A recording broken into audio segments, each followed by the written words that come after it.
Assalamualaikum warahmatullahi wabarakatuh. Salam dan bahagia. Mari mengikuti aksi nyata saya, diseminasi budaya positif dan perumusan keyakinan kelas. Semoga menggerakkan. Mana kegiatan ini diberi nama atau jenis kegiatannya yaitu membangun kolaborasi penerapan budaya positif di lingkungan belajar yang berpihak pada peserta didik. Baik Bapak Ibu yang saya hormati, sebelum kegiatan atau acara ini dibuka, sedikit ingin saya menyampaikan beberapa hal terkait dengan apa yang nantinya teman berdua ini akan membahas bagaimana kolaborasi untuk membangun budaya positif di lingkungan sekolah yang berpihak pada peserta didik.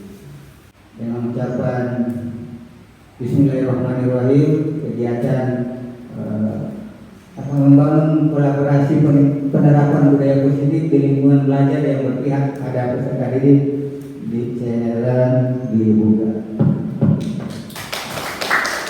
Terima kasih. Assalamualaikum warahmatullahi wabarakatuh.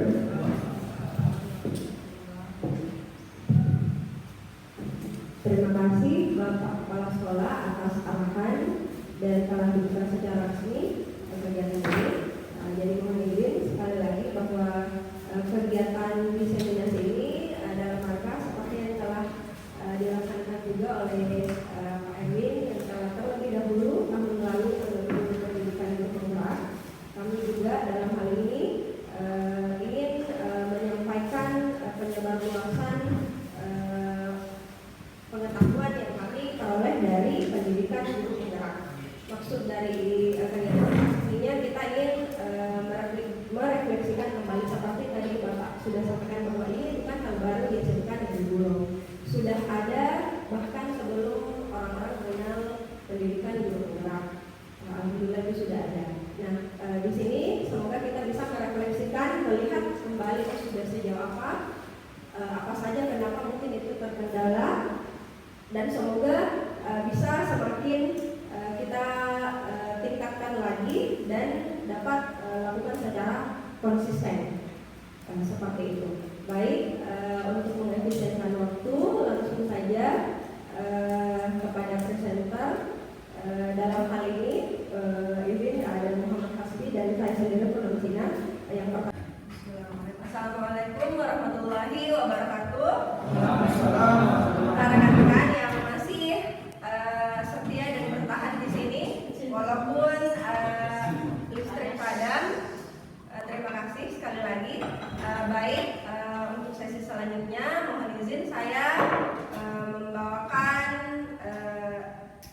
materi diseminasi ini untuk pendalaman materi kebutuhan dasar manusia, 5 posisi kontrol dan segitiga restitusi. Tapi tetap akan saya bahas secara keseluruhan juga. Sebelumnya mohon izin saya ingin mengajak rekan-rekan untuk kita ice breaking dulu ya. Semua punya pulpen? Ini saya membagikan kertas.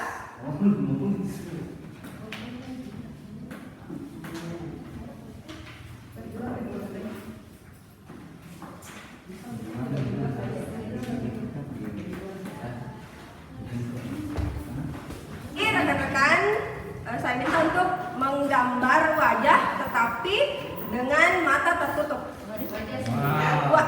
Wajah, pokoknya tidak harus wajah sendiri, intinya sebuah wajah tetapi mata tertutup ya. Harus ditutup matanya dan dengarkan instruksi saya. Ditutup matanya. Sekarang silakan menggambar dulu kepala. Tutup mata ya, tutup mata. Kepala, tutup mata Ki. Tutup mata. Kemudian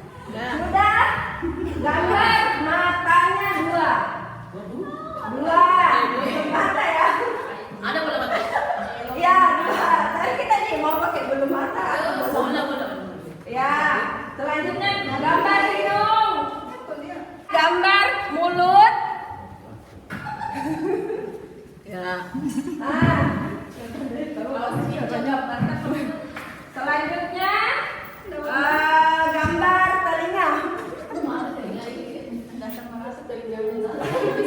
Ya, sekarang buka matanya dan lihat gambarnya. Jadi saya.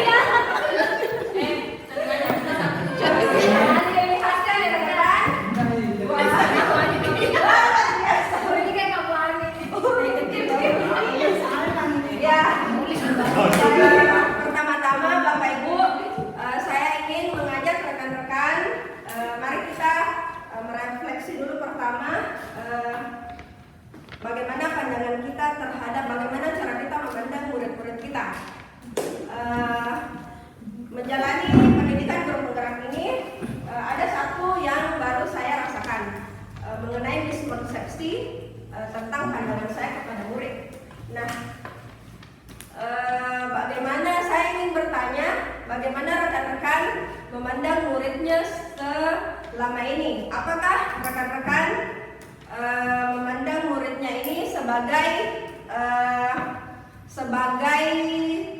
seorang anak atau memandang sebaya? Anak. Ya, anak ya. Ya, sama ya. Saya sebenarnya juga, tapi saya sendiri baru menyadari saya memang mengambilnya anak, tapi di beberapa kesempatan saya berilusi bahwa kadang-kadang saya menganggapnya sebaya. Kapan saya mendeteksi ketika saya menganggap anak-anak ini sebaya? Ketika saya merasa bahwa misalnya mereka melakukan pelanggaran. Alam bawah sadar saya kadang, ini pasti karena kenapa dia melakukan itu? Kenapa dia melakukan itu? Padahal kan dia sudah istilahnya, walaupun remaja, kita anggap dewasa sedikit ya. Padahal itu bisa saja karena memang kita belum mengajarkan atau belum memberitahu, ya. Kita belum memberitahu. Jadi kalau mereka tidak tahu, itu karena kita belum memberitahu. Nah, kalaupun kita sudah memberitahu, barangkali pendekatan kita keliru atau kitanya yang kurang sabar, ya. Intinya, mari Bapak Ibu, mari kita melihat anak murid kita ini ya memang sebagai anak yang memang butuh dibimbing dan butuh diperhatikan. Kadang ketika menganggapnya teman sebaya atau menyalahkan dia tanpa tahu apa sebabnya, atau mungkin ada faktor lingkungan yang lain, keluarga, itu mempengaruhi ketika misalnya kita emosi sesaat atau kita juga sementara ada pekerjaan lain atau ada masalah lain sampai terlampiaskan kepada mereka. Semoga kita dapat menepis sama-sama ilusi tersebut. Baik, disiplin positif itu sesungguhnya berasal dari dalam diri sendiri. Jadi ia tidak terkait dengan aturan eksternal. Semua tergantung dari motivasi seseorang untuk menggapai yang namanya nilai-nilai kebajikan dan dunia berkualitas. Nilai kebajikan tadi sudah dibahas mendalam, apa saja itu. Dalam hal ini fokus utama kita nilai kebajikan yang ingin kita tuju, dan anak-anak kita pastinya mengenai profil pelajar Pancasila. Nah, teori kontrol mengajak guru membuka pikiran bahwa bukan, dan ada alasannya, dan penting untuk kita tahu alasannya sehingga kita bisa nanti tahu apa perlakuan atau treatment kita kepada anak tersebut. Nah, sudut pandang juga bahwa kita bukan untuk mari kita tidak fokus mencari kesalahan anak, tapi kita mau fokus menyelesaikan masalahnya. Nah, teori motivasi itu ada 3 ya, tadi juga dibahas oleh Pak Hasbi. Teori motivasi itu muncul dari 3. Yang pertama, ingin dipuji oleh atasan atau ingin mendapatkan penghargaan. Yang kedua, takut ditegur atau dihukum, atau misalnya dipotong gajinya misalnya. Dan yang ketiga, motivasi dari kesadaran diri atau motivasi intrinsik. Nah, ini motivasi intrinsik inilah yang diharapkan ada pada diri kita sendiri sebagai guru dan untuk kita tumbuhkan di motivasi ini di anak-anak murid kita. Sehingga nanti motivasi intrinsik inilah yang akan memunculkan disiplin positif. Selanjutnya tadi dikatakan juga bahwa hukuman adalah hukuman itu melahirkan identitas gagal. Dan ternyata penghargaan itu dapat menjadi sebuah hukuman. Penghargaan itu hukuman terutama kepada mereka yang tidak mendapatkan penghargaan itu. Nah, ini bahasanya tinggi. Maksud saya sendiri ketika mendapatkan ini awalnya kurang paham. Kemudian saya simak baik. Oh iya ya, ternyata penghargaan itu bisa menjadi hukuman bagi yang tidak mendapatkan penghargaan itu sendiri. Terutama yang berada di juara kedua atau nomor kedua, itu sangat hukuman bagi mereka. Nah, selanjutnya keyakinan kelas ini lahir dari rasa yakin dan motivasi intrinsik untuk menggapai nilai kebajikan universal dan yang dianggap paling urgen atau yang disepakati bersama. Tadi tahap-tahapnya sudah dijelaskan, mulai dari sama-sama curah pendapat tentang peraturan, kemudian peraturan ini kita ubah yang tadinya kalimat positif. Selanjutnya kalimat positif itu kita lihat yang mana kita bisa satukan dan jadikan nilai-nilai kebajikan universal. Dan selanjutnya masuk ke dalam tabel T, kemudian tabel Y. Selanjutnya kebutuhan dasar manusia. Kebutuhan dasar manusia ada 5. Yang pertama, kebutuhan untuk bertahan hidup atau survival. Orang-orang pasti sangat lazim ya kita dengar yang namanya untuk bertahan hidup pastinya makan, semua tentang yang fisik, pakaian, dan tempat tinggal itu semua kebutuhan dasar untuk bertahan hidup. Selanjutnya kasih sayang dan rasa diterima ini seperti mungkin misalnya ada seorang anak yang mereka orang tuanya mungkin tidak bersama atau bersama tetapi tidak mendapatkan perhatian, misalnya orang tuanya terlalu sibuk dan seterusnya. Kemudian ada yang namanya kebutuhan akan kebebasan. Orang-orang, saya yakin kita semua di sini membutuhkan yang namanya kebebasan, entah itu dalam hal memilih beropini, berpendapat, memilih produk-produk. Misalnya kita mau belanja, kita pasti ingin melihat warna apa yang kita suka, varian apa, motifnya apa, yang bagaimana dan seterusnya. Selanjutnya ada kesenangan. Kesenangan ini hal-hal yang kita butuh untuk misalnya merefresh jiwa kita, misalnya pergi tamasya atau berkunjung bersama keluarga, apa saja yang membuat hal-hal psikis yang membuat kita senang. Selanjutnya ada yang disebut penguasaan atau kebutuhan untuk diakui. Ini termasuk ya ingin diakui, ingin terlihat sebagai yang lebih berkuasa dari rekan yang lainnya. Nah, kebutuhan dasar ini ketika seorang murid terdeteksi melakukan suatu perbuatan yang melanggar norma atau tidak sesuai, maka besar kemungkinan itu adalah karena dia tidak mampu atau dia tidak mendapatkan salah satu atau lebih dari beberapa kebutuhan dasarnya. Saya ingin mengajak rekan-rekan untuk kita studi kasus pemantik. Mohon izin untuk membuka yang ada di grup, berhubung slide tidak ada. Jadi mohon yang halaman keberapa ini? Halaman 35. Slide ke-35 itu kasus studi pemantik Ibu Ambar, guru wali kelas 2A di SD Pelita Hati, sedang bingung menghadapi ulah salah satu murid di kelasnya, Doni. Beberapa anak di kelas 2A telah datang padanya mengeluhkan Doni yang seringkali meminta bekal makan siang dengan paksa. Jika Anda menghadapi situasi seperti Bu Ambar, apa yang akan Anda lakukan?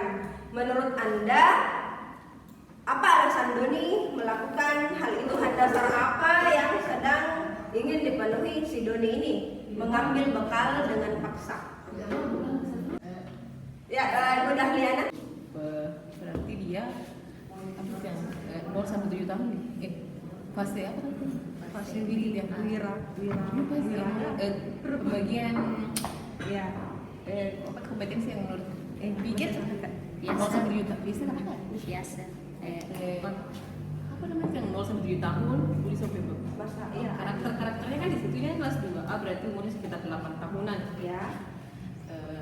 Itu berarti belum kalau di pembelajaran matematika dia berarti harus kontekstual apa namanya di konkretnya maksudnya konkretnya seperti itu. Jadi kalau menurut saya kenapa dia ambil bahan temannya? Pertama, tidak bawa bekal dari rumah, berarti dia lapar. Kemudian anak umur segitu kan apalagi laki-laki aktif-aktifnya mungkin hanya bercanda. Kemungkinan menurut Ibu Dahliana.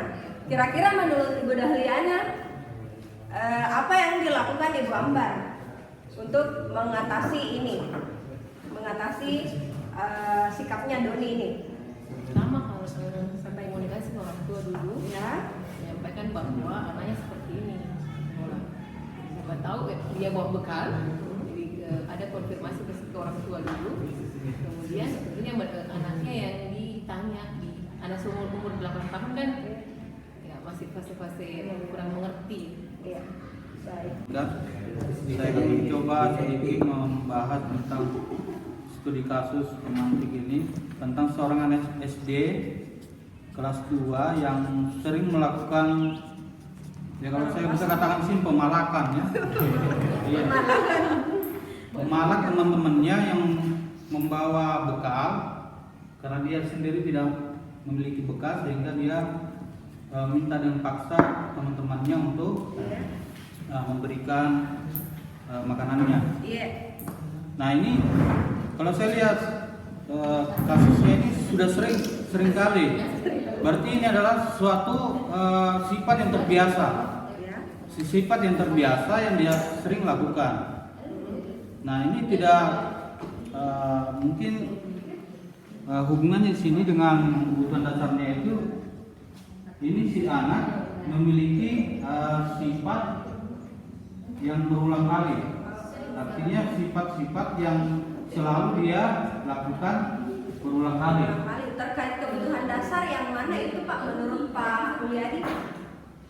Kalau ini Penguasanya ingin menguasai temannya atau mungkin tidak ada yang memberitahu, berarti dia kekurangan kasih sayang. ya ini kekurangan perhatian. Ya, berarti Belum ada teguran mungkin Ya. baik dari orang tuanya maupun dari gurunya, Ya. sehingga dia lakukan terus menerus. Sebenarnya ada teguran dari gurunya mungkin bisa menjadi apa namanya larangan bagi dia, tapi ini kelihatannya gurunya masih belum mengetahui hal tersebut. Nanti ada teman yang melapor, kemudian baru dia mengetahui. Iya. Jadi ini adalah sifat yang terus-menerus. Kalau jika tidak ditegur, ini anak mungkin tidak akan bisa berubah. Iya. Mungkin seperti itu. Iya.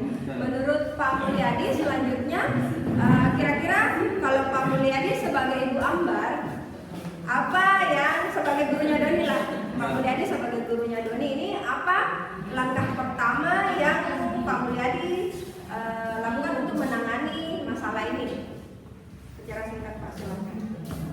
Ya, seperti teori yang sudah dijelaskan tadi bahwa dalam menangani seorang siswa atau peserta didik itu harus melalui tahapan-tahapan. Ya, tahapan pertama tentunya memanggil si siswa tersebut, kemudian memberikan beberapa pertanyaan terkait dengan kelakuan yang sering dia lakukan. Nah, setelah itu akan diambil tindakan. Saya kira tindakannya ini ya seperti teori yang ada, itu tidak harus memberikan hukuman, tapi justru pendekatan secara persuasif. Iya. Jadi demikian. Ya, baik, terima kasih Pak Mulyadi atas jawabannya. Menarik sekali ya dua jawaban tadi, baik dari Bu Dahliana dan Pak Mulyadi. Bu Dahliana tadi menghubungkan kasus si Doni ini mengangkat mengenai usianya ya. Dia ini usianya masih usia yang belum tahu untuk alasan yang lebih selain daripada memenuhi kebutuhan dasar. Intinya ya lapar, kebutuhan dasar. Tadi yang masih mengenai benar-benar namanya anak kecil. Nah, tadi juga sangat menarik yang disampaikan oleh Pak Mulyadi bahwa ini sudah berulang, berarti memang ada sesuatu yang membuatnya ini berulang. Tadi menurut Pak Mulyadi kasih sayang, tidak ada yang mungkin memperhatikan untuk memberitahu ya. Terima kasih banyak ya. Jadi sepakat sekali dengan rekan-rekan bahwa ternyata kasus ini, Bapak Ibu, kasus ini mengajak kita untuk melihat bahwa satu kasus itu bisa 5 kemungkinan pemenuhan kebutuhan dasar. Pertama, tadi kebutuhan dasar bertahan hidup bisa saja. Nah, Doni ini memang tidak membawa bekal, walaupun mungkin itu dan itu misalnya berulang, dia tidak membawa bekal dari rumahnya, dia lapar, jadi caranya diambil dari temannya paksa dan itu sudah berulang. Selanjutnya, barangkali Doni kasih sayangnya tidak mendapatkan ya, tidak mendapat, misalnya tidak diberitahu, tidak dikasih tahu yang seperti ini cara-caranya meminta dan seterusnya, atau tidak dibuatkan di rumahnya. Misalnya orang tuanya sibuk kantor atau mungkin berwirausaha atau mungkin berkebun dan seterusnya, dia tidak mendapatkan, walaupun orang tuanya mampu ya, tapi tidak ada waktu memberikan kasih sayang. Selanjutnya, bisa saja dia ingin penguasaan. Misalnya ini anak, saya suka kalau saya merebut, saya suka menguasai dia, terlihat berkuasa dari teman yang lain. Jadi ada juga unsur misalnya kesenangan. Ya namanya anak-anak ingin melihat, saya senang melihat si yang korban ini misal marah, menangis atau apa, saya senang melihat itu misalnya, itu menurut Doni. Atau bisa juga kebebasan. Misalnya Doni, orang tuanya mampu, ada dan membuatkan dan sering diberitahu, tetapi menunya misalnya cuma nasi kuning terus. Dia ingin bebas, misalnya saya ingin menu sandwich misalnya, ingin menu bubur ayam. Nah, dia tidak mendapatkan di rumahnya, jadi ternyata ada temannya yang bawa dan dia ingin, tapi mungkin temannya memang tidak memberitahu, akhirnya dia dipaksa. Ya, jadi 5 kemungkinan dalam satu kasus bisa terjadi. Selanjutnya ada yang disebut dunia berkualitas. Dunia berkualitas adalah tempat khusus yang ada di pikiran Anda, di pikiran kita masing-masing. Anda menyimpan gambaran, representasi dari semua yang Anda inginkan dan Anda harapkan. Bisa berisi orang-orang tertentu atau situasi tertentu. Pokoknya apa saja hal-hal yang terbaik menurut versi Anda dan membuat Anda merasa bahagia ketika itu terpenuhi. Nah, dunia berkualitas ini dia analoginya seperti sebuah album foto yang kecil dan sangat spesifik, sangat signifikan. Maaf ini saya salah, sangat spesifik dan terbaik, unik dan personal. Nah, mari kita coba nanti di kelas-kelas Bapak Ibu bisa diselingi di pembelajarannya. Walaupun mungkin ini sudah bukan pembelajaran awal ya, bukan lagi sudah berlangsung beberapa, bahkan sudah mau semester ya, 1 bulan lagi. Tidak apa-apa, bisa mungkin sambil menyelingi nanti di pembelajaran di kelas-kelasnya. Mari kita bertanya ke anak-anak mengenai dunia berkualitasnya. siapa orang-orang yang penting dalam hidupnya, nilai-nilai kebajikan apa yang penting dalam hidupnya. Barangkali misalnya anak-anak belum paham apa itu nilai kebajikan, baru kita memberikan gambaran. Kemudian apa hal yang diinginkan, apa hal ideal yang mereka impikan, dan apa yang bermakna bagi mereka.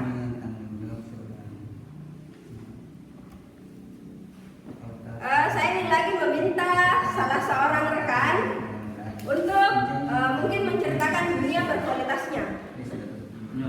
Dunia berkualitas pokoknya hal yang sangat menurutnya penting dan memang berkualitas baginya, berkualitas menurut si Pak Malikul Hadi. Maksudnya berkualitas itu kayak apa? Pokoknya menurut Pak Ikul ini yang ingin hidup di tempat yang itu. Ya, gaji banyak ya. Terus istri beban kerja nggak? Kualitas bagi saya itu ketika pulang kampung, Iya. dengan keluarga, Ya. bisa ketawa berbagi cerita dengan keluarga, itu merupakan Dan kualitas ketemu yang suami betul-betul tercinta. Ya, terima kasih ya. Sama seperti kita pasti punya dunia berkualitas itu, dan mari kita ajak nanti sesekali anak-anak kita bagaimana dunia berkualitas menurut versinya. Dari sana barangkali setidaknya ada yang kita bisa ambil dan bisa nanti kemudian kita identifikasi, analisis sampai akhirnya terciptalah lingkungan belajar yang positif ini supaya semua merasa menyenangkan. Dan pastinya kalau saya ingin menambahkan bahwa menyenangkan di sini perlu ditekankan juga, menyenangkan tetapi tetap diberikan tantangan, karena kalau misalnya sangat menyenangkan juga, lalu kapan anak-anak kita ini menyadari posisinya bahwa sedang berada di sebuah dunia global yang penuh dengan persaingan. Persaingannya saat ini bukan cuma sesama manusia, tetapi dengan mesin atau AI. Ya, baik. Lanjut, ada yang disebut tadi juga sempat dibahas stimulus respon dan teori kontrol. Nah, mohon izin barangkali bisa juga dilihat di materi yang kami bagikan. Stimulus respon itu respon secara apa ya? Stimulus respon pertama. Nah, misalnya realitas kebutuhan kita sama. Nah, ketika itu berubah menjadi teori kontrol atau sesuatu yang misalnya mengubah paradigma kita, kebutuhan kita tuh beda-beda ya. Walaupun mungkin kebutuhan dasar sama, tapi spesifiknya itu beda-beda. Ada orang yang tadi sangat suka misalnya mengenai tentang keluarganya, ada mungkin yang sangat tentang jalan-jalan, itu beda-beda ya. Jadi kebutuhan kita itu berbeda. Kemudian di bagian stimulus respon ada di tabel ya, tabel 43. Semua orang melihat hal yang sama. Nah, ketika itu berubah menjadi teori kontrol, setiap orang memiliki gambaran yang berbeda. Sama seperti tadi Bu Dahliana dan Pak Mulyadi, masing-masing memandang kasus Doni ini berbeda. Dan kita tidak bisa bilang salah karena memang kemungkinannya iya. Nanti kita tinggal mengkonfirmasi langsung di anaknya langsung yang bersangkutan. Nah, selanjutnya di stimulus respon kita mungkin pernah ingin mencoba mengubah orang agar berpandangan sama dengan kita. Nah, Bapak Ibu, mari kita ubah itu bahwa kitalah yang harus berusaha, kitalah yang harus memahami pandangan orang lain. Kita yang harus juga melihat sesekali menempatkan diri kita pada posisi mereka.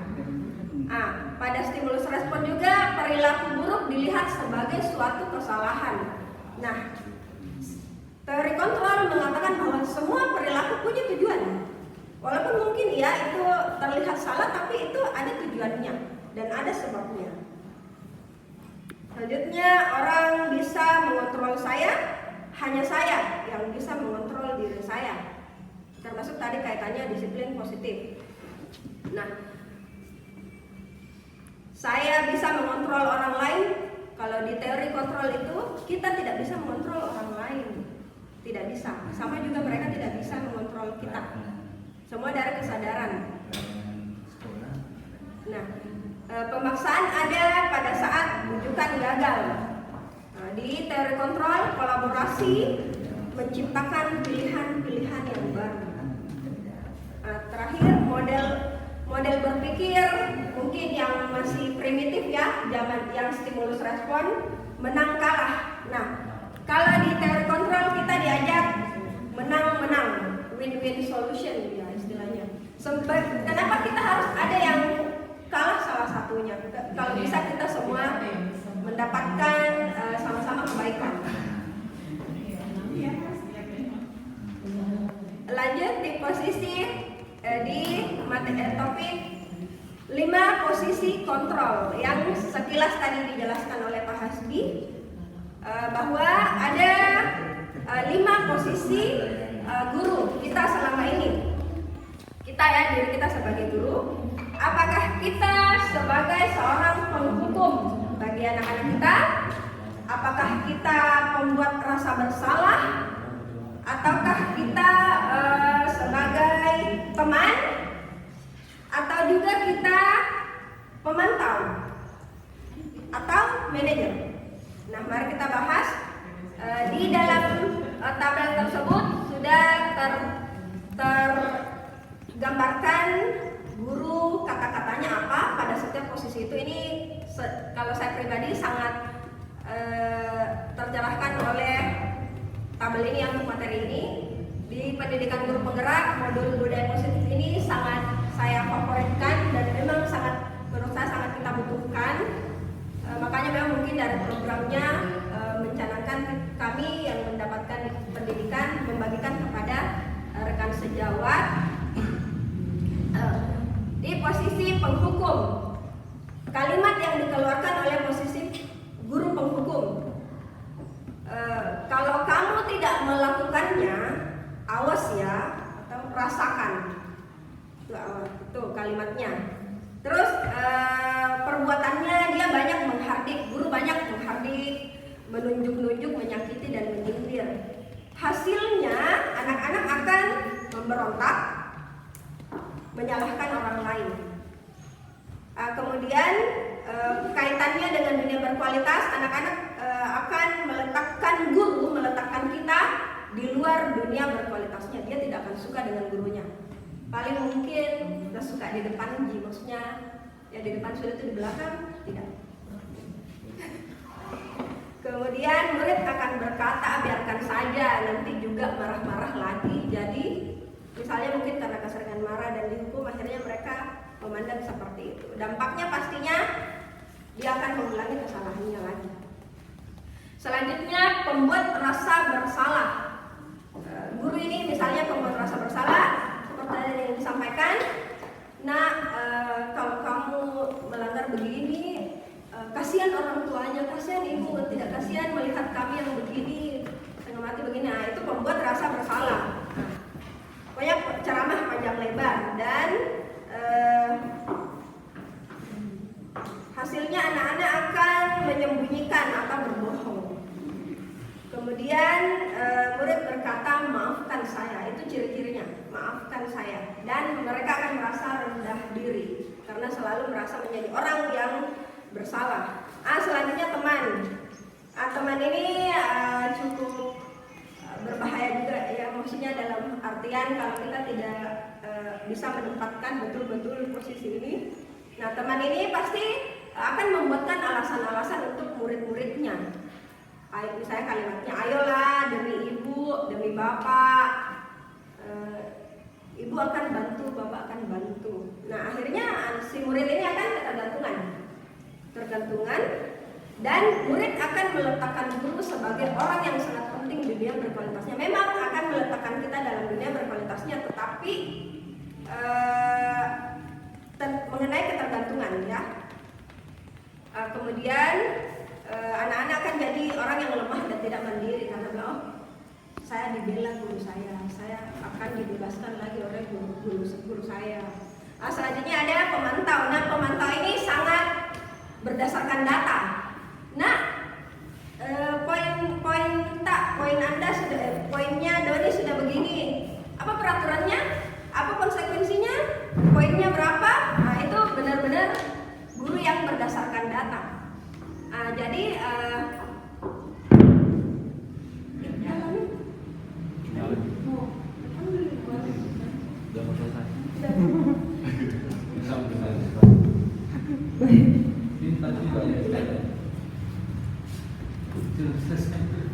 ya, jadi pada posisi pemantau, anak-anak ini akan meletakkan guru dan hukuman ini di dalam dunia berkualitasnya. Dan dampaknya kepada mereka akan menitik beratkan pada sanksi atau hadiah untuk dirinya. Nah, terakhir, posisi yang diharapkan itu posisi manajer. Saya saat membaca ini saya baru tahu ternyata kita manajer. Ini posisi yang diharapkan ya, yang disarankan. Jadi kalimat perbuatan guru ciri-cirinya akan mengajukan pertanyaan-pertanyaan. Nah, sebentar kita akan bahas apa saja pertanyaannya. Karena inilah model segitiga restitusi yang inti yang kita akan pelajari sama-sama. Kemudian kalimatnya nanti apa yang kita yakini. Ini terkait keyakinan kelas. Kemudian apa yang bisa kamu kerjakan untuk memperbaiki masalah ini. Kemudian ini nanti hasilnya menguatkan pribadinya murid. Murid akan meletakkan dirinya sebagai individu yang positif dalam dunia berkualitasnya. Kalimatnya nanti anak-anak akan mengatakan bagaimana caranya saya bisa memperbaiki keadaan. Dampak pada murid, mengevaluasi dirinya, bagaimana cara memperbaiki diri. Saya sendiri sebagai guru selama ini yang masih baru, saya selalu bilang saya masih baru. Posisi saya, kalau saya ingat-ingat diri saya, penghukum ya pernah, pembuat rasa bersalah, teman pemantau. Akhir-akhir ini yang paling saya rasakan paling dominan posisi pembuat rasa bersalah dan pemantau. Saya sering juga mengatakan, kasihan lihat orang tua tak. Tapi saya tidak pernah mengatakan, kasihan lihat ibu, tidak. Saya selalu membawa orang tuanya. Kemudian pemantau, biasanya saya juga bilang, apa konsekuensinya dari yang seperti ini? Sudah tahu kan seperti ini. Jadi berdasarkan data ya. Sebenarnya ada jangan beli. Video yang sangat bagus direkomendasikan untuk kita lihat ilustrasi yang bagaimana itu 5 posisinya. Semoga sudah mewakili tadi di tabel, nanti bisa disimak. Nah, guru seyogianya berada pada posisi manajer, ini yang diharapkan dengan pendekatan segitiga restitusi.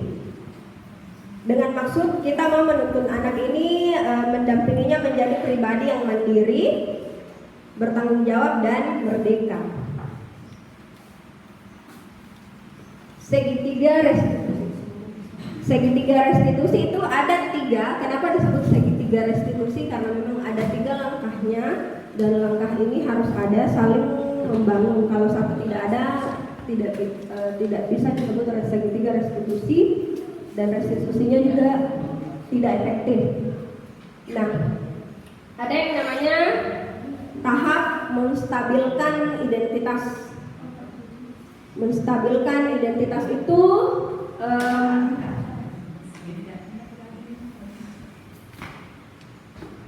kalimat-kalimatnya adalah berbuat salah itu manusiawi, tidak ada manusia yang sempurna.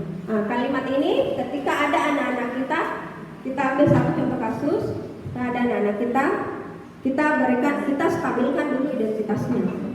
Kenapa menstabilkan identitas itu penting? Pertama dulu karena pasti anak-anak yang masih dalam kondisi kacau ya, misalnya baru saja sudah melakukan kesalahan, dia perlu distabilkan dulu identitasnya kembali ke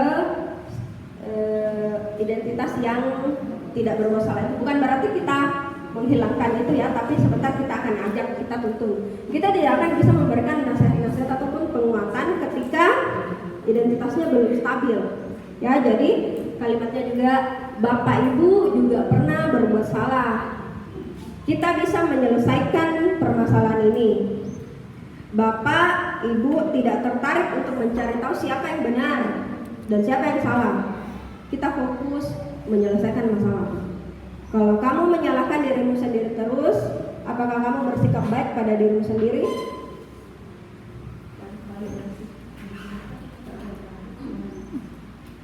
Ada kalimat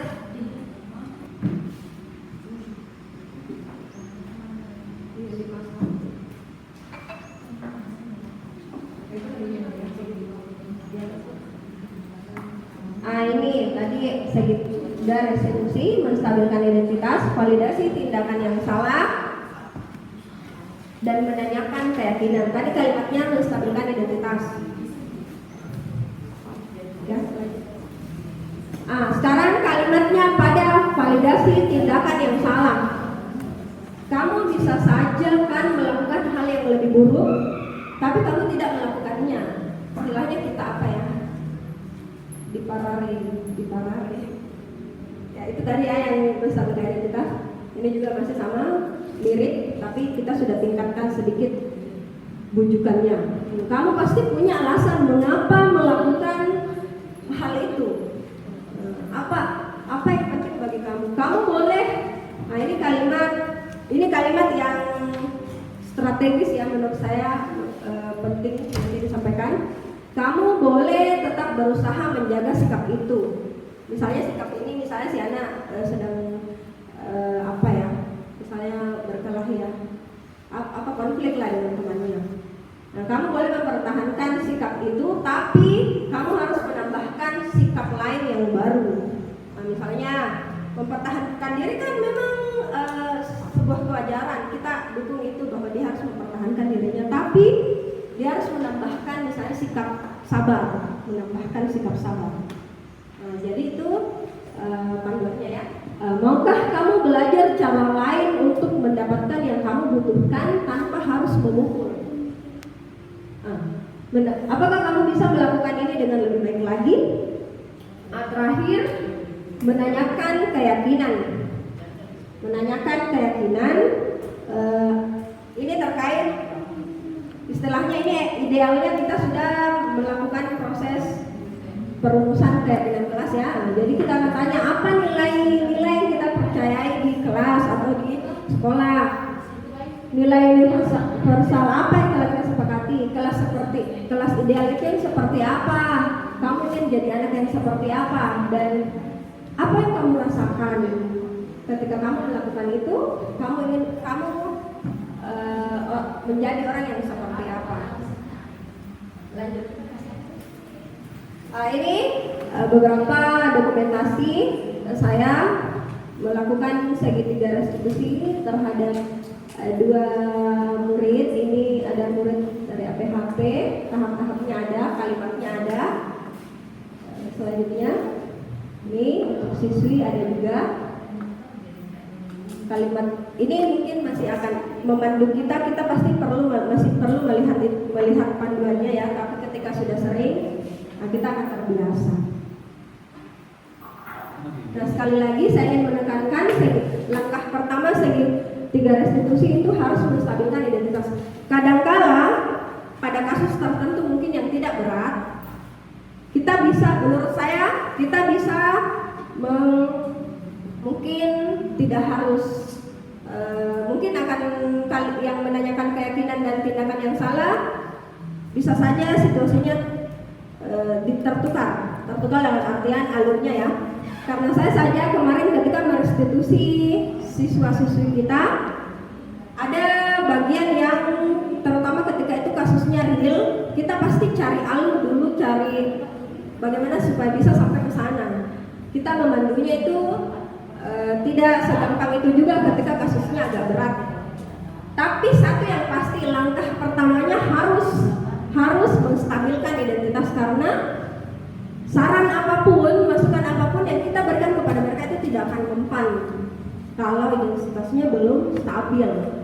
Nah, seperti itu. Nah, jadi bagaimana ini refleksi saya sendiri ya, bagaimana kemudian guru ini dapat mengamalkan budaya positif ini dengan konsisten dalam membantu perwujudan visinya, visi sekolah maksudnya.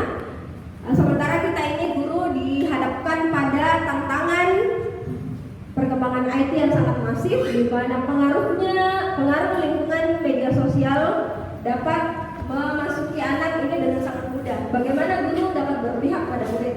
Sementara gadget itu pesaing terbesar untuk saat ini dalam jiwanya ini murid, ya. Kita kalah saing Bapak Ibu, itu menurut saya, ini opini saya ya. Lanjut.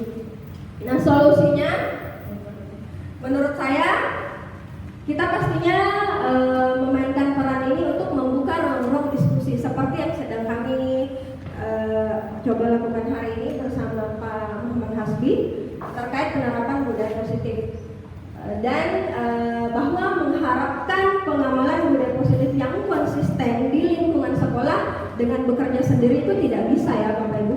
Itu pasti hanya fiktif saja, bahwa saya mendapat, pasti saya bisa sendiri. Iya mungkin pada saat itu, tetapi ketika mereka keluar dari misal kelas Bapak Ibu, mungkin saja itu akan pupus lagi karena tidak adanya kolaborasi. Jadi kolaborasi ini penting, sangat penting bagi kita semua.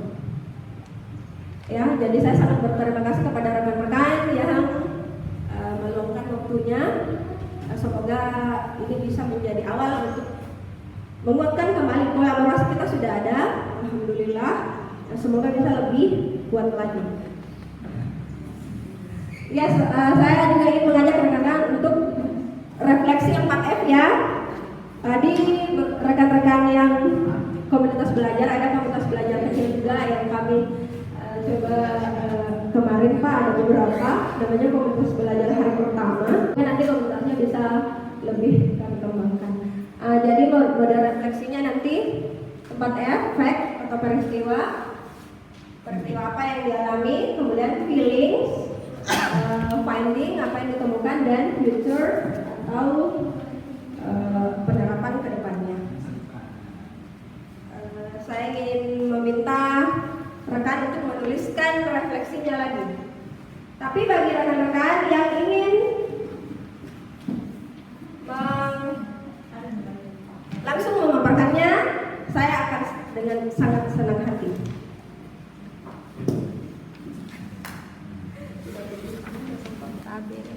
Langsung kita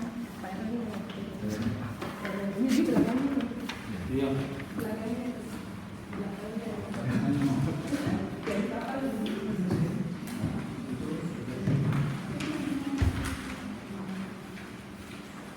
Ya, jadi apa peristiwa yang Bapak Ibu alami hari ini? Secara singkat saja ya Bapak Ibu diberikan. Kemudian bagaimana perasaannya? Apa hal baru yang sepertinya saya baru pertama dengar? Ya. Peristiwanya? Maksudnya khusus?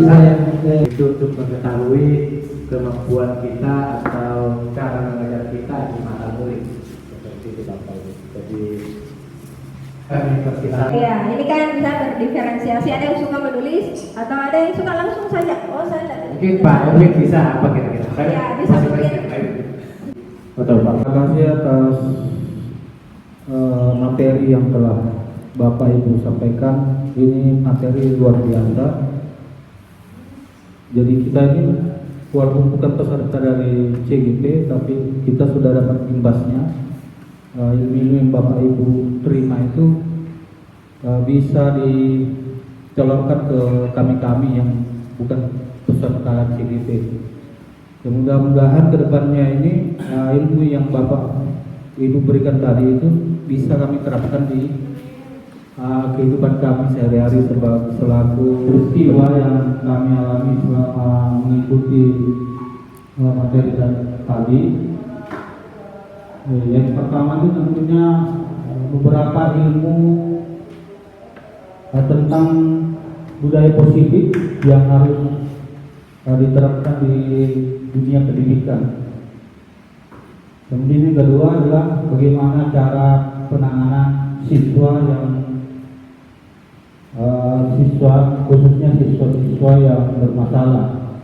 Ternyata selama ini yang kita lakukan itu adalah sesuatu yang salah, dan ada beberapa tadi yang sudah mengurangi tentang ada beberapa cara supaya siswa tersebut bisa merubah dari yang negatif menjadi yang positif.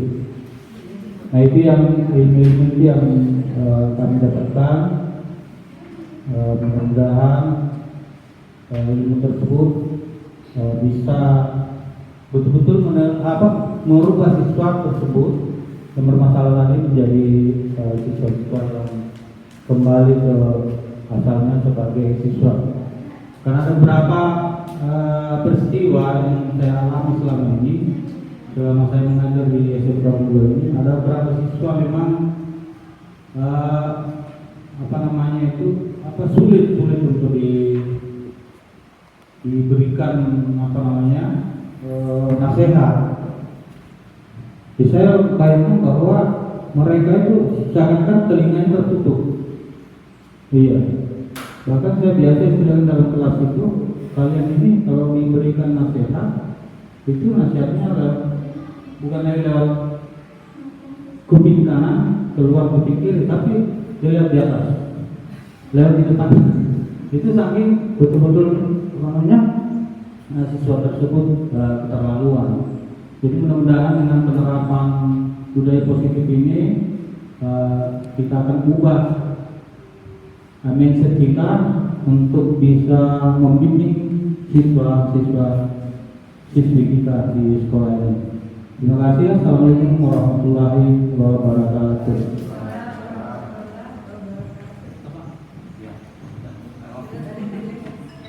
Silakan Bapak Ibu yang menyampaikan secara langsung.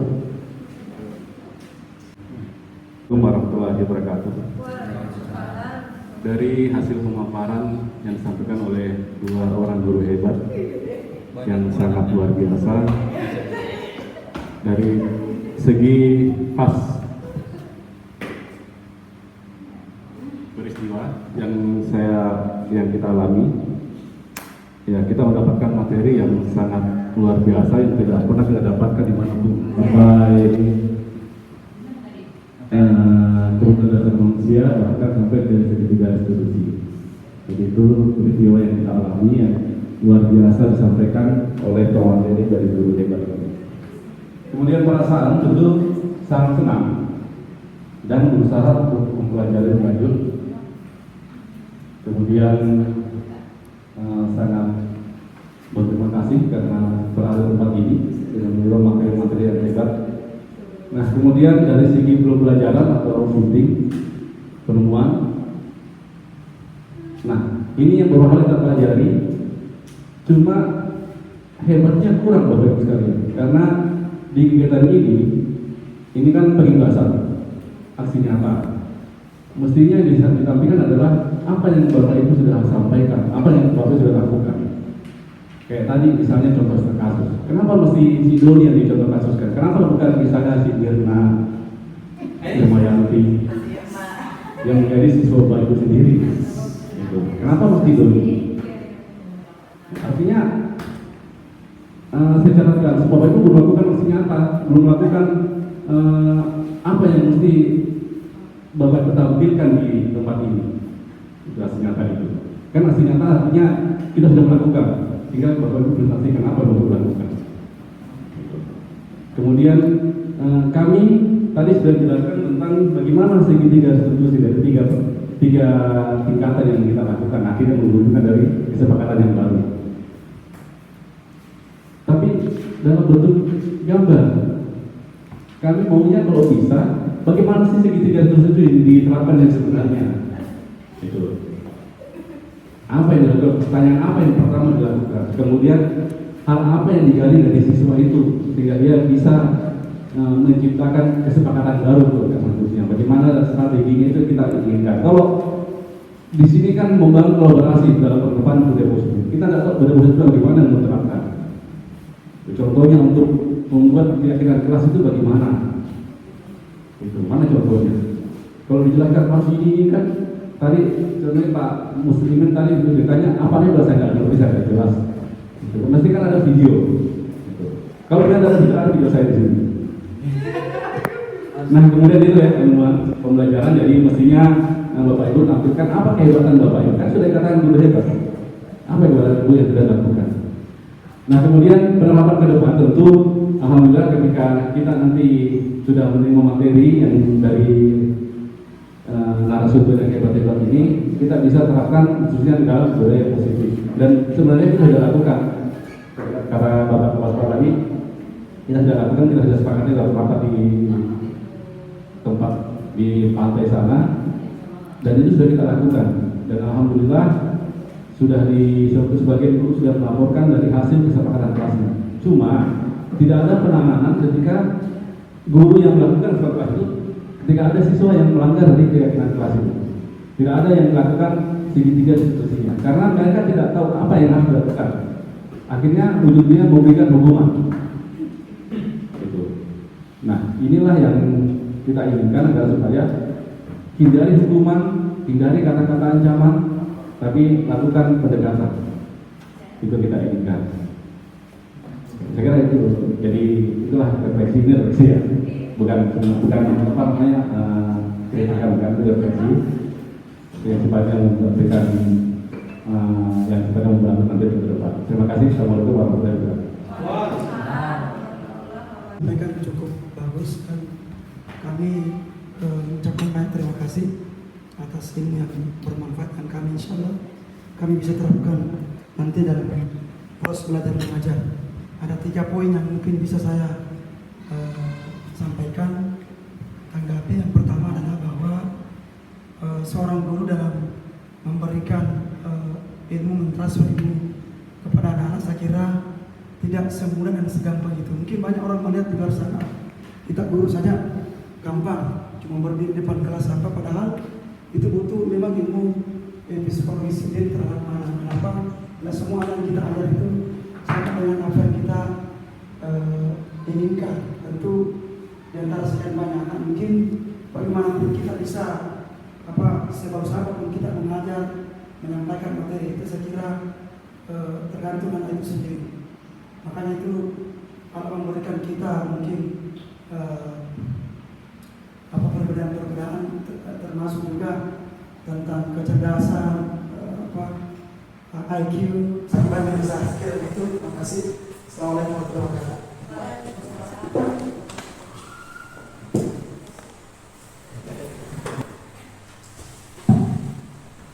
Baik, terima kasih tadi refleksinya dari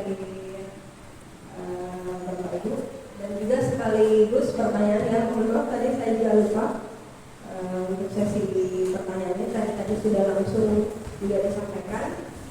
Pertanyaan dari Pak Muslimin ya, kasus misalnya anak kita ada yang merokok terus kalimatnya tadi kalimat tidak apa-apa merokok asal jangan di lingkungan sekolah.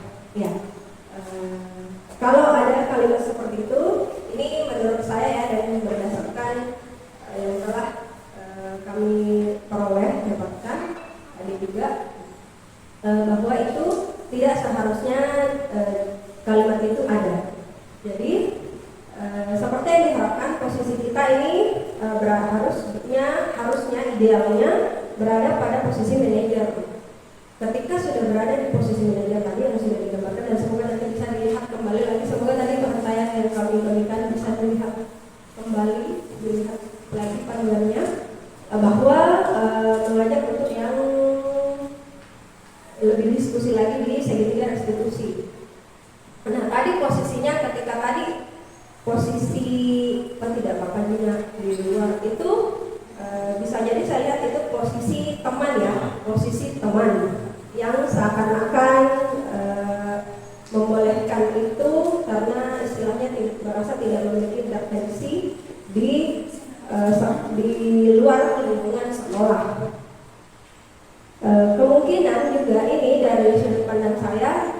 ini ada karena kita sudah mendapatkan, ini ya dilemanya kita berada di SMK, kita sudah mendapatkan apa ya istilahnya manusia kalau ibaratkan benda yang hampir jadi, ya analoginya seperti itu. Istilahnya ketika sebenarnya itu di basic, di dasarnya, pendidikan dasarnya sudah ditanamkan bahwa merokok itu bukan masalah kamu mampu beli, kamu punya kerja tambahan dan orang tua mampu belikan dan seterusnya, tapi mengenai kesehatan diri sendiri, keselamatan diri sendiri. Nah, kita yang mungkin sudah berada di bagian skala menengah atas, ya kalimatnya mungkin itu istilahnya sebagai kalimat yang saking sulitnya nih diubah sih, yang sudah benda hampir jadi itu, barang hampir jadi itu. Jadi penting juga bagi saya mungkin di pendidikan dasarnya untuk dari awal ya dikawal seperti itu. Jadi dari posisinya teman, dan menurut saya sudah saatnya kita menyudahi kalimat seperti itu. Mari kita memposisikan diri kita pada posisi manajer supaya kita mampu mempraktikkan segitiga restitusi ini secara lebih alami lagi. Mungkin akan ada dulu panduan-panduan, tapi kedepannya lebih alami. Saya seperti itu, semoga nanti dapat memberikan gambaran. Kemudian sedikit menanggapi tadi yang disampaikan Pak Erwin. Terima kasih banyak Pak atas sarannya mengenai bagaimana seharusnya juga aksi nyata atau diseminasi ini. Alhamdulillah kalau kami sudah melakukan itu. Memang ada videonya. Memang tadi tidak sempat kami perlihatkan, ada Pak Hasti ada, saya pun ada. Iya, tadi juga saya sekilas gambarkan, hanya tangkapan layar, hanya screenshot. Ada tadi siswa kita Hasda, dan kalau saya siswi yang Irma. Tadi itu ada dua, yang videonya ada, insya Allah ada, bisa kita perlihatkan praktik segregasinya. Begitupun Pak Hasdi ada juga dua siswa-siswi kita. Terima kasih banyak Pak Erwin, Pak Mulyadi dan Pak Muslimin serta rekan-rekan tadi semuanya yang memberikan refleksi, pertanyaan kepada untuk kami sebagai partisipasi aktif dalam diseminasi kami. Ya, terima kasih. Di sini mari Bapak Ibu, ayo kita terus mengembangkan diri apapun bentuknya, mau itu baca buku, mau itu mendengarkan podcast, mau itu ikut webinar dan seterusnya. Ayo kita menjadi pembelajar sepanjang hayat, karena bagaimana mungkin anak-anak murid kita mau jadi orang yang pembelajar sepanjang hayat kalau kita tidak mau menjadi pembelajar sepanjang hayat. Mengingat apa yang kita ajarkan hari ini itu adalah seharusnya adalah sesuatu yang berada di masa depan.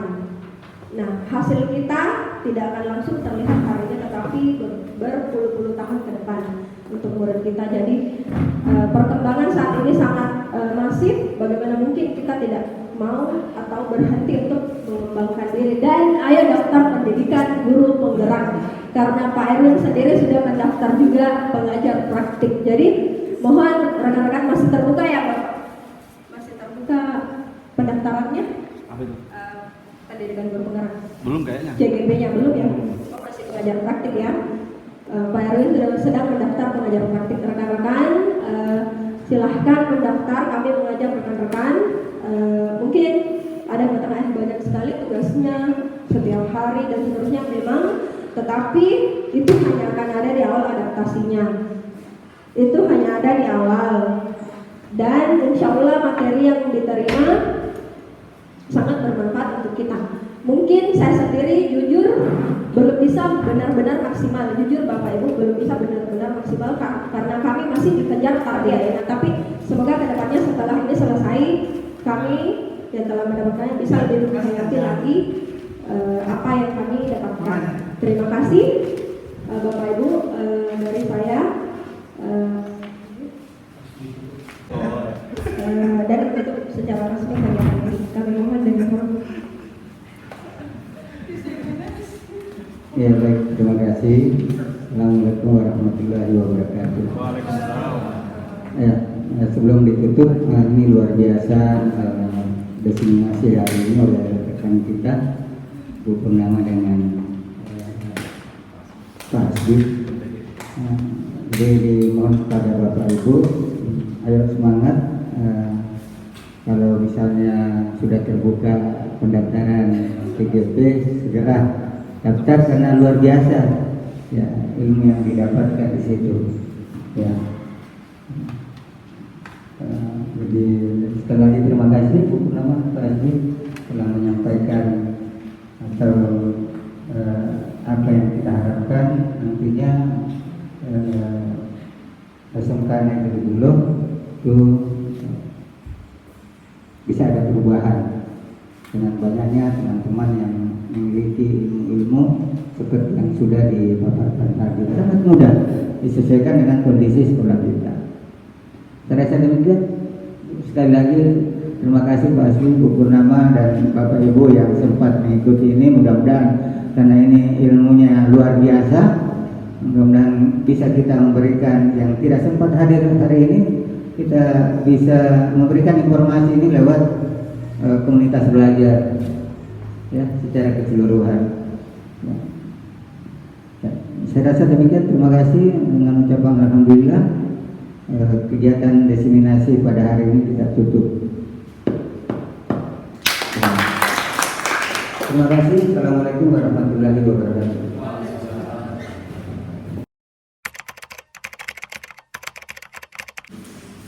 Assalamualaikum warahmatullahi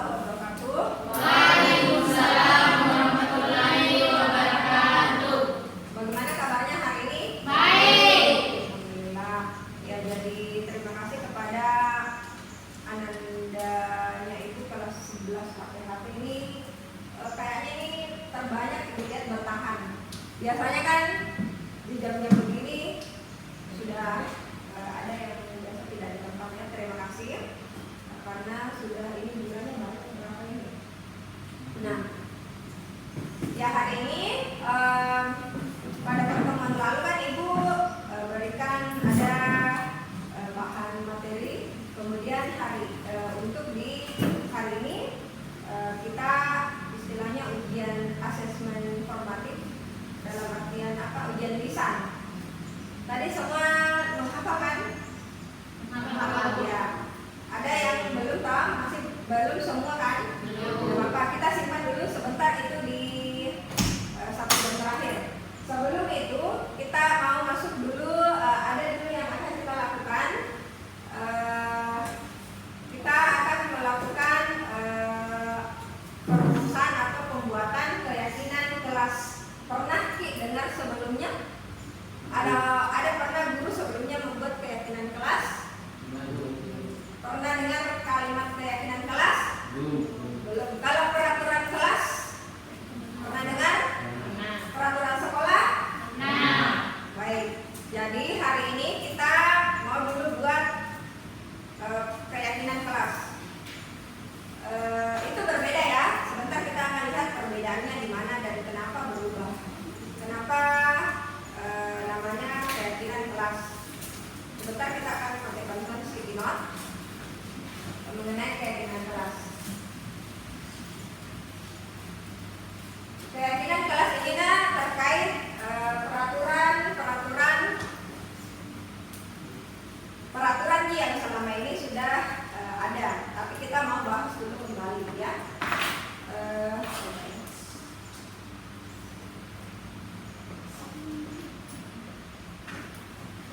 Dilarang ki apa di sekolah, dilarang ki bawa apa, dilarang ki kenapa?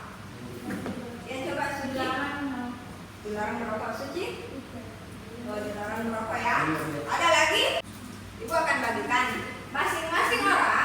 Masing-masing orang menulis ki di sini nak. Tadi misalnya anak master menulis dilarang memakai topi yang bukan topi sekolah, tulis di sini.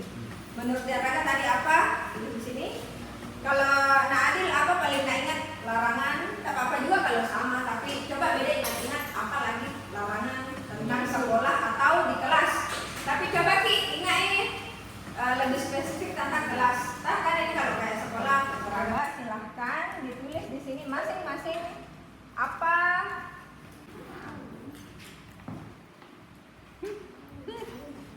Dilarang apa? Perlihatkan di sini. Perlihatkan. Silakan. Nah. Sangat. Betul. Ya.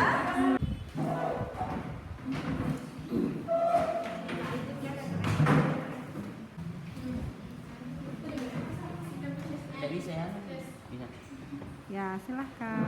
Hampir tidak ada sama, saking banyaknya ya.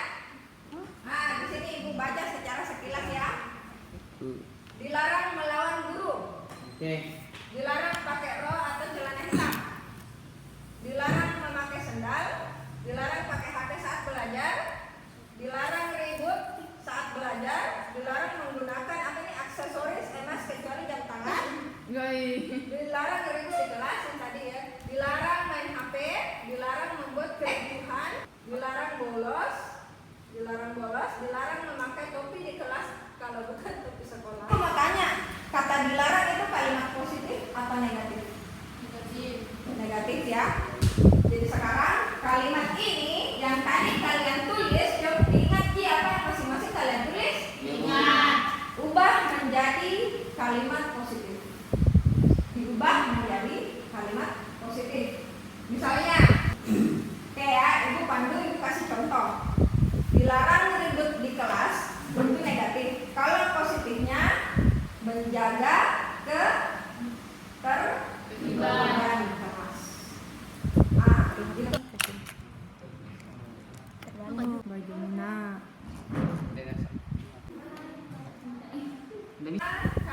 Harus berambut rapi di sekolah.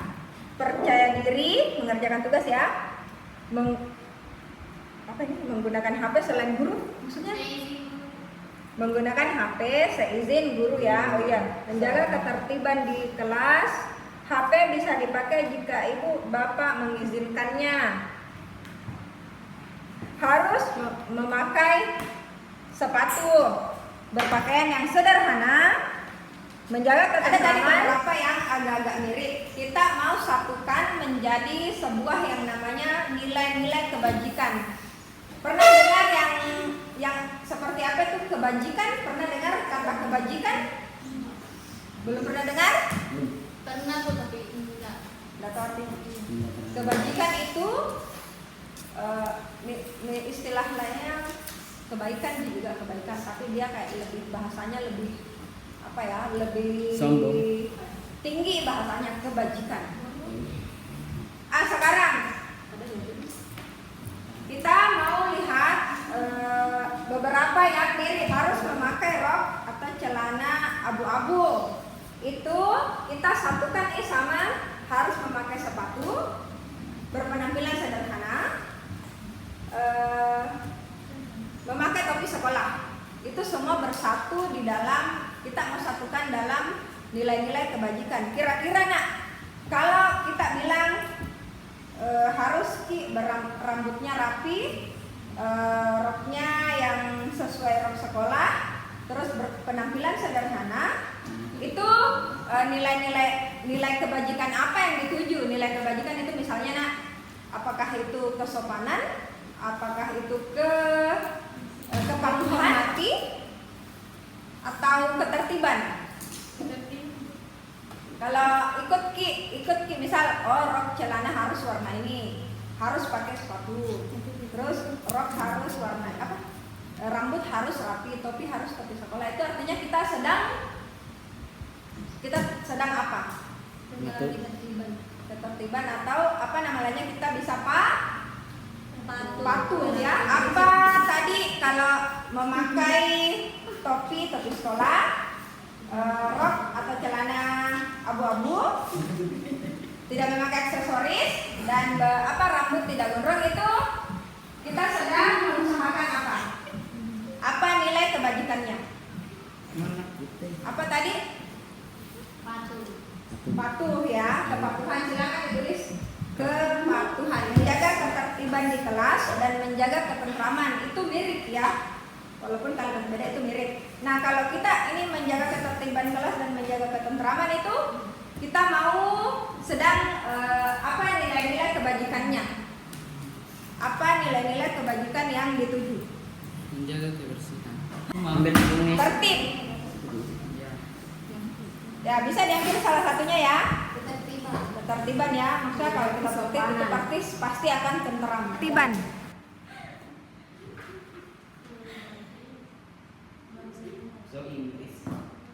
Kalau kita bilang ini pekerjaan saya, Bu, padahal kita menyentuh, itu artinya kita sedang apa? Berbohong.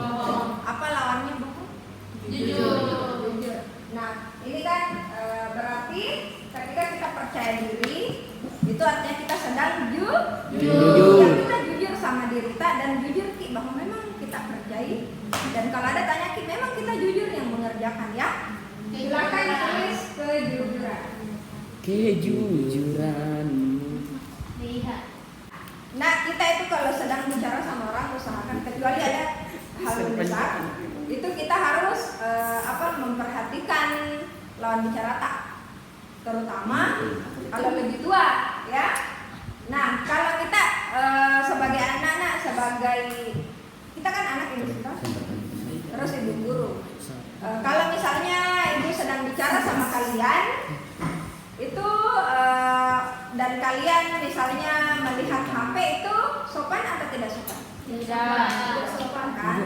Dan bukan cuma sama yang lebih tua, misal sama teman, apalagi kalau di situ dituliskan tampak seperti, terus T itu maksudnya dia bentuknya huruf tampak seperti, tidak tampak seperti. Nah, ini nanti yang tadi nilai kebajikan universal, kita mau lihat ini kalau patuh itu tampak seperti apa, terlihat seperti apa gitu kalau jadi siswa yang patuh. Terus tidak tampak seperti apa kalau kita tidak patuh. Sekarang tulis di sini dulu kepatuhan. Ya. Kepatuhan.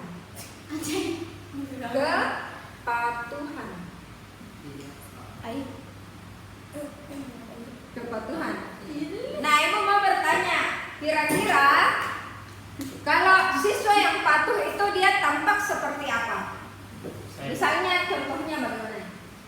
Kalau patuh itu kayak bagaimana dia menampakkan kepatuhannya? Rambut rapi. Ya, rambut rapi ya. Baju rapi. Rambut, baju rapi. Terus di sini ya baju rapi. Misalnya rambut atau baju rapi, itu artinya kan patuh. Kalau misalnya tidak tampak seperti, lawannya dari itu tadi apa? Rambut panjang. Ya, tulis Baju di luar rok. Di luar celana. Baju di luar. Oke, lanjut. Kalau terus lanjut ketertiban. Di sini. Ketertiban.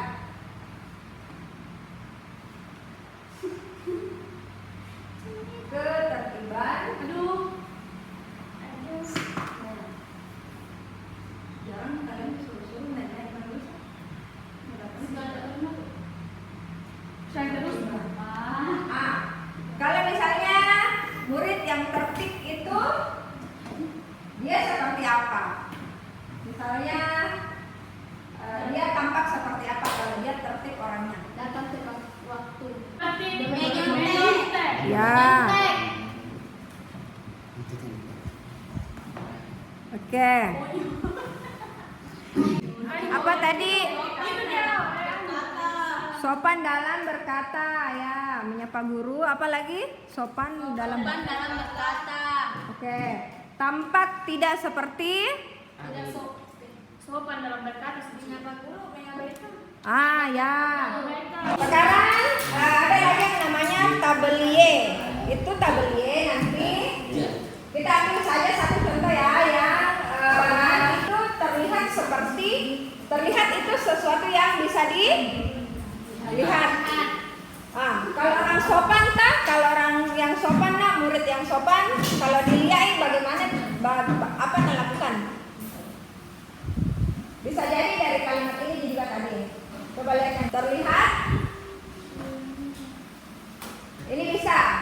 Ini tadi siapa tadi? Menyapa guru. Kan kalau Ananda melihat Widi menyapa guru. Jadi apa kalau dia terlihat? Apa kalimatnya? Menyapa guru ya.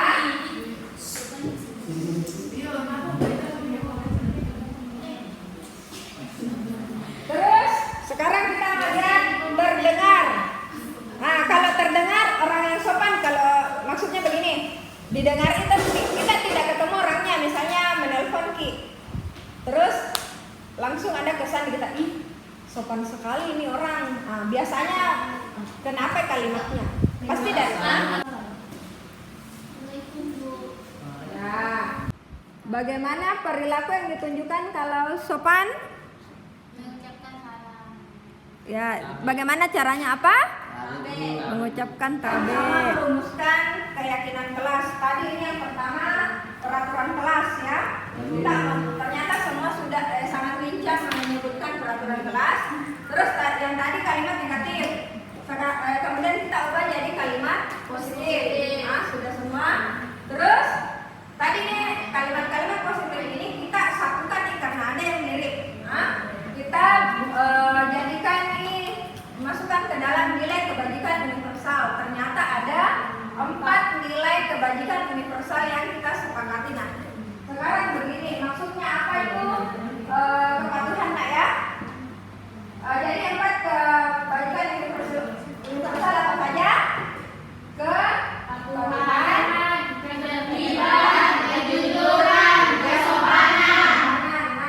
Jadi ini juga sudah dilihat dalam tabel T dan tabel Y itu tampak seperti. Jadi ini uraiannya paham jika ini maksudnya tabel T bagaimana?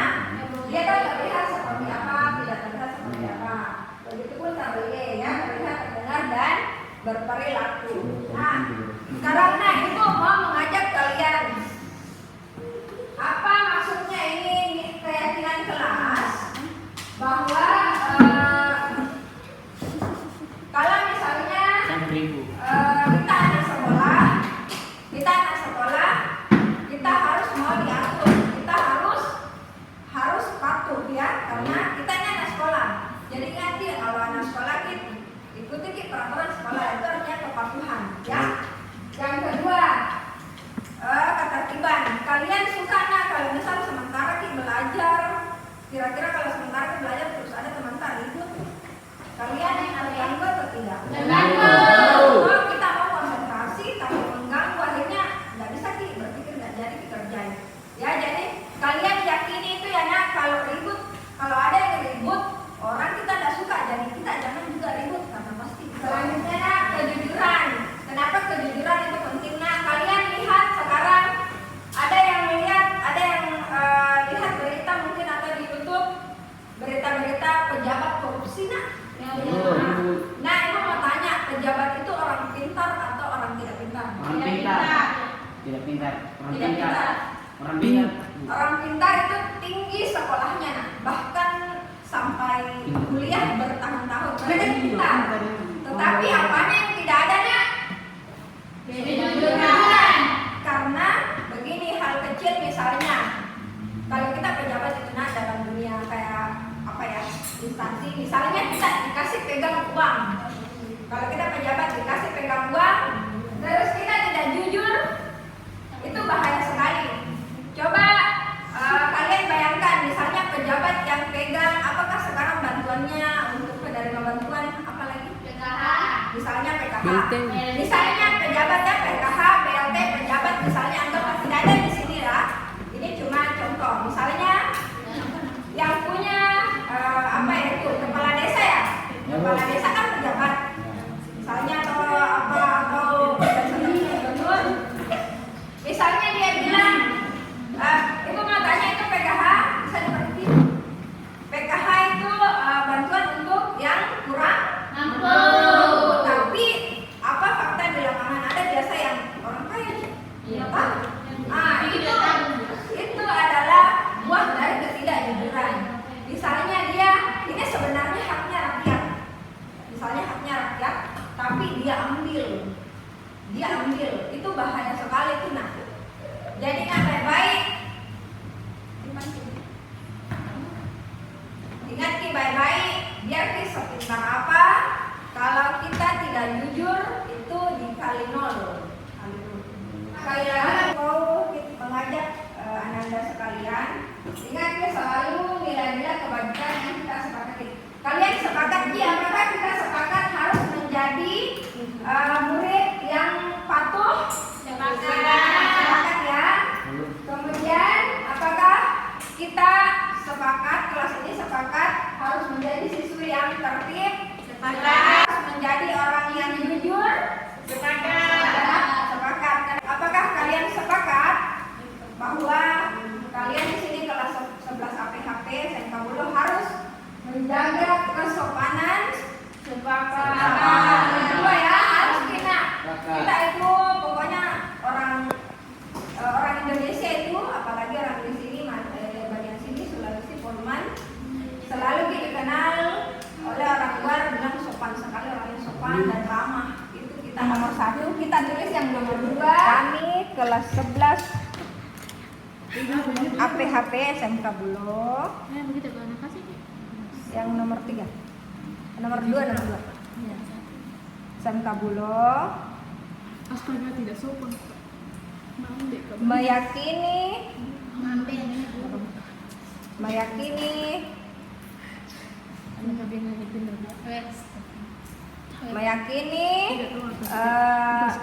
bahwa kami harus menjadi murid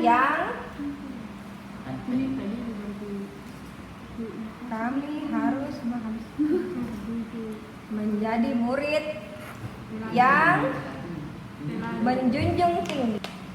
Titik 2. Sini kita tadi semua. Sini Ki maju sini. Oke. Ini ya. Sini semua tadi maju yang memegang sticky note, maju semua ke sini. Kemudian langsung bertanda tangan ya. Di sini kita tanda tangan semua. Sabar sasa dulu Mami. Tadi ulang. Penandatanganan keyakinan kelas bagaimana? Sudah semua nak? Sudah Bu. Oke. Ya. Kami kelas 11 APHP SMK Negeri Bulo meyakini keyakinan kelas apa? Kepatuhan, kejujuran, kesopanan, dan ketertiban. Terima kasih.